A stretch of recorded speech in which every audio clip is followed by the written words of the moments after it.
నూతనమైన కృపా, నవనూతనమైన కృపా. ప్రభువైన యేసుక్రీస్తు ప్రశస్తమైన నామములో ఈ కార్యక్రమాలు వీక్షిస్తున్న మీకు ఈ ఉదయమే మా పరమ యెరూషలేము మినిస్ట్రీస్ ద్వారా హృదయపూర్వకమైన వందనాలు తెలియచేస్తున్నాం. పరిశుద్ధ గ్రంథము రోమాపత్రిక 5వ అధ్యాయము 5వ వచనాన్ని చదువుతున్నాం. రోమాపత్రిక 5వ అధ్యాయము 5వ వచనం. ఎందుకనగా ఈ నిరీక్షణ మనను సిగ్గుపరచదు, మనకు అనుగ్రహింపబడిన పరిశుద్ధాత్మ ద్వారా దేవుని ప్రేమ మన హృదయములలో కొమ్మరింపబడి ఉన్నది. ఈ వాక్యములో మనం చూస్తే దేవుని ప్రేమ మన హృదయములలో కొమ్మరింపబడి ఉన్నది. దేవుని ప్రేమ మన హృదయములలో కొమ్మరించబడి ఉన్నదా? ఎందుకంటే ఈ నిరీక్షణ మనల్ని సిగ్గుపరచదు. పరిశుద్ధాత్మ దేవుని వలన కలుగు ప్రతి ప్రేమ మన హృదయములో కొమ్మరించబడాలి. ఈరోజు వాక్యము సెలవిస్తున్నటువంటి మాట, కొందరు హృదయములలో క్రీస్తు ప్రేమ లేదని పౌలు గారు ఇక్కడ ప్రేమను గురించి మాట్లాడుతున్నారు. క్రీస్తు ప్రేమ రోజు రోజుకి కొందరిలో తగ్గుకుంటూ వస్తుంది. నిజముగా దేవుని సన్నిధిని వెంబడించే వాళ్ళు క్రీస్తు ప్రేమలో ఉండాలి. ఈరోజు ఆయన ప్రేమ నీలో, నీ హృదయములో కొమ్మరించబడి ఉన్నదా? మరొక మాటలో గలతీ సంఘముతో చెప్తాడు ఆత్మ ఫలాల గురించి. 5వ అధ్యాయము 22వ వచనములో, అయితే ఆత్మఫలమేమనగా ప్రేమ, సంతోషము, సమాధానము, దీర్ఘశాంతము, దయాలత్వము, మంచితనం, విశ్వాసము, సాత్వికము, ఆశా నిగ్రహం. వీటిలో శ్రేష్టమైనది ప్రేమే. అందుకనే మొదటిగా ఆత్మ సంబంధముగా దేవుని సన్నిధిలో ఆత్మ ఫలాలు ఏమై ఉన్నదంటే ప్రేమ. మొదటగా ఉండవలసినటువంటి ప్రేమ ఆత్మ సంబంధమైనటువంటి దేవుని ప్రేమ మీ హృదయముల్లో కుమ్మరించబడాలి. కొంతమంది ఎంతో గొప్పగా మాట్లాడతారు, ఎంతో విశ్వాసాన్ని వ్యక్తపరుస్తారు, ఎంతో వాక్యాలు కూడా గొప్పగా చదువుతుంటారు. కానీ కొంతమంది క్రీస్తు ప్రేమ ఉండదు, దేవుడు ప్రేమ ఉండదు. కఠినమైనటువంటి మనస్సు, కఠినమైనటువంటి తలంపులు, కఠినమైనటువంటి పరిస్థితుల మధ్యలో ఉంటారు. మేము విశ్వాసులే అని చెప్తారు, మేము ప్రభువుని నమ్ముకున్నామని చెప్తారు. కానీ గుర్తుంచుకోండి, ఆత్మీయత మొదటి మెట్టు, అలాగునే శ్రేష్టమైనది ఏదైనా ఉన్నదంటే దేవుడు ప్రేమే. యేసుక్రీస్తు లోకమును ప్రేమతోనే జయించాడు. ఆయన ప్రేమతోనే జయించారు. ప్రియమైన దేవుని బిడ్డలారా, వాక్యం సెలవిస్తున్నటువంటి సత్యమును మనం తెలుసుకోవాలి. సర్వశక్తి కలిగిన దేవుని సన్నిధిలో ఇదే పౌలు గారు కూడా చెప్తున్నారు, ఇదిగో ప్రేమే. కొరింథీయులకు రాసిన పత్రిక 13:13లో చదువుతున్నాం. 13వ అధ్యాయం 13వ వచనంలో కూడా, కాగా విశ్వాసము, నిరీక్షణ, ప్రేమ ఈ మూడిట్లో నిలుచును, వీటిలో శ్రేష్టమైనది ప్రేమే. 1 కొరింథీ 13:13లో మనం చదివిన మాటలో చూస్తే విశ్వాసము, నిరీక్షణ, ప్రేమ ఈ మూడిట్లో వీటిలో శ్రేష్టమైనది ప్రేమే. చూసారా? దేవుడు ప్రేమ మన హృదయములో ఉండాలి. దేవుని ప్రేమ ఉంటే, దేవుడు ప్రేమ చేతనే మనము అనేకమైనటువంటి ఆశీర్వాద ఫలములు దాచబడి ఉన్నవని తెలుసుకోవాలి. మీరు కొందరిలో దేవుడి ప్రేమ లేదు, అందుకని శ్రేష్టమైనది. కొంతమందికి చూడండి, అక్కడ రాయబడిన మాట, విశ్వాసం ఉంటుంది కొంతమందికి. కొంతమంది ఎంతో ప్రార్థన చేసి నిరీక్షణతో ఎదురు చూస్తుంటారు, కానీ విషయంలోకి వచ్చేసరికి ప్రేమ ఉండదు. ప్రేమ లేకపోతే వ్యర్థుడే, వాక్యం చెప్తున్న మాట. ఈరోజు ఈ మూడిట్లో శ్రేష్టమైనది ముందు ఉండాల్సింది ఏంటంటే ప్రేమే.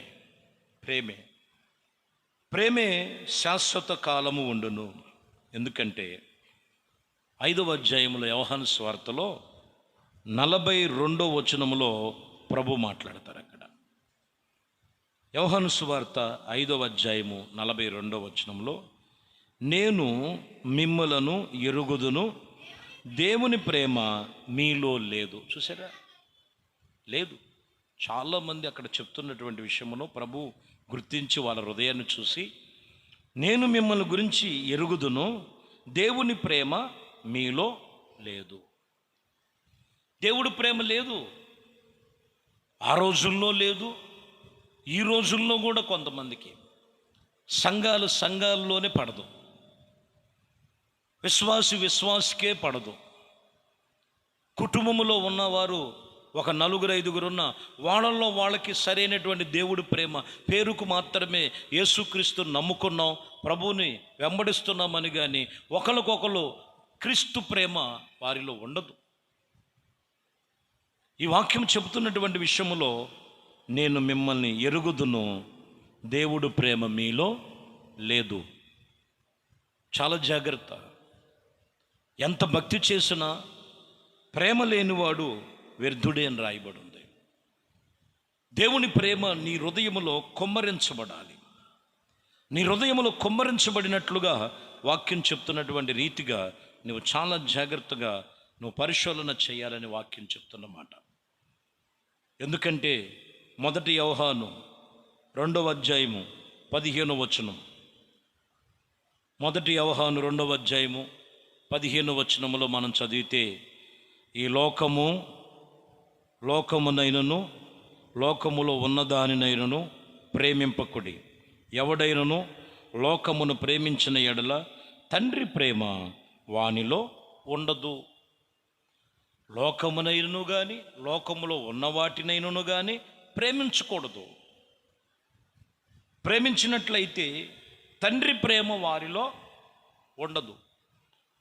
ప్రభు సన్నిధిలో నడుస్తుంటారు, వాక్యాలు వింటుంటారు, వాక్యాలు చదువుతుంటారు, వాక్యాలు పెడుతుంటారు, వాక్యాలతో అనుసరించి నడుస్తూ ఉన్నటువంటి అనుభవాలు ఎంతమందిలో ఉన్నాయి? లోకమునైనను లోకములో ఉన్న వాటినైనను ప్రేమించకూడదు. లోకం చూడండి, ఎంత సంపాదించింది, అంత పోడబెట్టింది, ఎంత బాగా సంపాదించారు, ఇదిగో మేము సంపాదించుకోలేకపోతున్నామని కొంతమందికి సంపాదన మీద ప్రేమ ఎక్కువ. లోకములో ఉన్నవి ఏంటి అంట? లోకములో ఉన్న వాటిని ప్రేమిస్తుంటారు. వాళ్ళు చూడండి ఎంత సుఖానుభవాలు అనుభవిస్తున్నారో, ఎంత శుభ్రంగా వారు చక్కగా వాళ్ళు కావలసిన రీతిగా ఉంటున్నారో. ప్రభు చెప్తున్నాడు, లోకమునైనను కానీ లోకములో ఉన్న వాటినైనను కానీ ప్రేమించువాడు వాడు దేవుని ప్రేమ వారిలో ఉండదు. ఎందుకంటే లోకములో ఉన్నది శరీరాశ, నేత్రాశ, జీవపు డంబం. గుర్తుంచుకోండి. ప్రభునొద్దకు వచ్చిన తర్వాత లోకములో ఉన్న వాటిని అన్నిటిని సెలవేసేయాలి. ప్రభుని నమ్మిన తర్వాత లోకములో ఉన్నటువంటి బలహీనతలు సెలవేయాలి. కొందరు సెలవు వేయకుండా అవే పెట్టుకొని తిరుగుతుంటారు, అవే మదిలో ఉంటాయి, అవే హృదయములో ఉంటాయి. లోకపు ఆశ, ఆలోచన. క్రీస్తు ప్రేమ వారిలో ఎలా ఉంటుంది? లోకమే కానీ లోకములో ఉన్న వాటిని కానీ ప్రేమించకూడదు. చూడండి, 1 యోహాను పత్రికలోనే 3:17 చదువుతున్నాం. 3:17లో చూస్తే, ఈ లోకపు జీవనుపాదము గలవాడయుండి తన సహోదరునికి లేమి కలుగుట చూసి అతని ఎడల ఎంత మాత్రము కనికరము చూపించవాని యందు దేవుని ప్రేమ ఎలాగ నిలుచును? కొంతమందికి ఏముండదంట, తన సహోదరుడు ఏం కలిగి ఉన్నాడంట? లేమి అంటే హీనమైన స్థితిలో ఉంటే, తన సహోదరుడు హీనమైన స్థితిలో ఉంటే అతని ఎడల ఏమాత్రము కూడా కనికరము లేకపోతే వాడిలో దేవుడి ప్రేమ ఎలా ఉంటుంది? ఒకసారి గమనించు. నీ తోటి సహోదరులు నీకన్నా హీనంగా ఉన్నారేమో, తక్కువ చేసి మాట్లాడదు, కానీ వారి మీద కనికరం చూపించు. నీ ఇంట్లో ఉన్నవాళ్ళు నీకన్నా ఏదన్నా కొంచెం బలహీనంగా ఉండొచ్చు, వాళ్ళను చూసి తక్కువ చేసి మాట్లాడద్దు, వాళ్ళ మీద కనికరం చూపించు. చిన్న సంఘమే కదా అని, చిన్న సేవకుడే కదా అని తోటి సహోదరుల విషయంలో సులకన భావముగా మాట్లాడినట్లయితే అది దేవుడు ప్రేమ వారిలో ఉన్నదని వాక్యం ఇక్కడ చెప్తున్నటువంటి మాట. నీ తోటి సహోదరులు లేమి కలిగి ఉండొచ్చు, వాళ్ళ విషయంలో కనికరము కలిగి ఉండు. దేవుడు ప్రేమ నీలో ఉంటుంది. దేవుడు ప్రేమ నీలో ఉన్నట్లయితే వాక్యం ఇక్కడ చెబుతున్నటువంటి మాట, ఇదిగో నువ్వు కనికరము కలిగి ఉండాలి. నీ సహోదరుల విషయంలో కనికరము కలిగి ఉండాలి. నీ తోటి సేవకుల విషయంలో కనికరము కలిగి ఉండాలి. నీ తోటి యొక్క ఇదిగో కుటుంబ సభ్యుల విషయంలో కనికరము కలిగి ఉండు. దేవుడు ప్రేమ నీలో నిలిచి ఉంటుంది. కాబట్టి ఈరోజు వాక్యము, దేవుని ప్రేమ మీ హృదయములలో కుమ్మరించబడి ఉన్నది. కానీ అది కొంతమందిలో లేకపోవటం మూల కారణాలు కొన్ని విషయాల్లో మనం మాట్లాడుకుంటూ దేవుడు మాట్లాడుతున్నాడు. కాబట్టి దేవుని ప్రేమ యందు నువ్వు నిలిచి ఉండు. ఆయన ప్రేమ శాశ్వత కాలము నిలిచును. ఆయన కృప నిరంతరము నిలిచి మిమ్మల్ని నడిపించును. ప్రార్థన చేద్దాం.